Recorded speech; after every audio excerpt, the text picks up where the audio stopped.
পঞ্চমুখী হনুমানের পাঁচটি মুখের অর্থ ও শক্তি। প্রথম, হনুমান পূর্ব রামদূত, অর্থাৎ সাহস, ভক্তি ও শক্তি।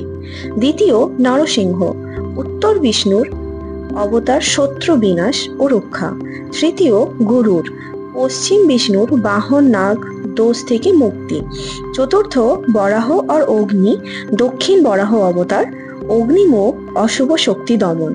এবং পঞ্চম, হযগ্রীব, অর্থাৎ ঊর্ধ্ব জ্ঞানের দেবতা, বিদ্যা, বুদ্ধি ও মনোসংযম। প্রতিদিন বা প্রতি মঙ্গলবার ও শনিবার পবিত্র হয়ে লাল বা গেরুয়া পোশাক পরে হনুমানের ছবির সামনে বসে এই মন্ত্রকে জপ করা হয়। ওম নমো ভগবতে পঞ্চবদনায়, পূর্ব মুখে তো রামদূতায় নমঃ, উত্তর মুখে তো নরসিংহায় নমঃ, পশ্চিম মুখে গরুড়াশায় নমঃ, দক্ষিণ মুখে মহাবীরাগ্নায় নমঃ, উত্তর মুখে হয়গ্রীবায় নমঃ, ওম পঞ্চবদনায় হনুমতে নমঃ।